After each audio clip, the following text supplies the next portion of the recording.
Video game skyboxes. I love game skyboxes. They add to the vibe and story of any game that has them. But a particular special autistic interest of mine are the skyboxes in first-person shooters from the late 90s and early 2000s. There's just something mesmerizing about how those 2D textures give an illusion of 3D scenery. One of the first times I remember bumping into this was with Halo Combat Evolved.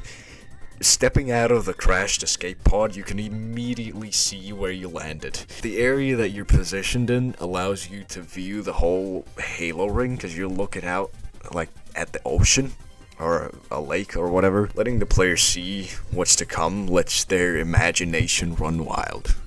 What is this place? Why is it here? What could we find out there? All these questions would eventually, of course, be answered in the game. Skyboxes can also just be artistically beautiful, expanding on the setting of the world and showing off the beautiful art style of the game. I particularly enjoy the surface skybox in this particular part of Half-Life. There's just something interesting about it.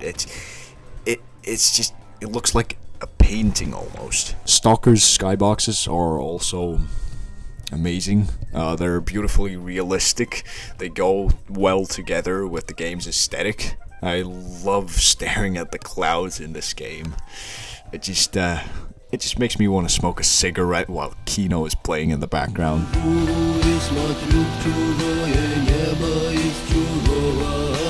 I guess I'll have to mention a few examples of games using extremely lively skyboxes to bring some life and soul into their settings. Like, could you imagine the marine levels in Call of Duty 4 without the AA guns just shooting off into the distance? The battles going on in the background of those levels just make the whole world feel lively.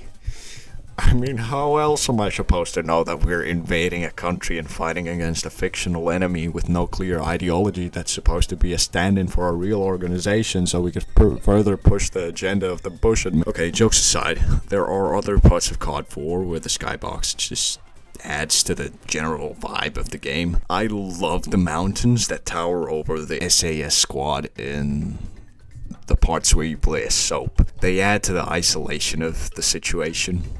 You know, stuck behind enemy lines, far from support. Gunship support is on the way, but it will take some time before they will be in a position to assist. Over. I guess the final one that I want to mention is this scenery from Metal Gear Solid 2. Just beautiful. Rainy New York City. You could just keep looking out there and wondering if anyone knows what's happening out here. The whole city unaware of what's about to unfold. The buildings pass by as the moat moves up the river. There's almost something cozy about the scenery. Well, that was a short one, but I've always kind of wanted to make this. I don't know how I would have, or like what would have I had to say about this. I don't know if I need to say anything else really. Because if that's all I have to say, then that's all I have to say.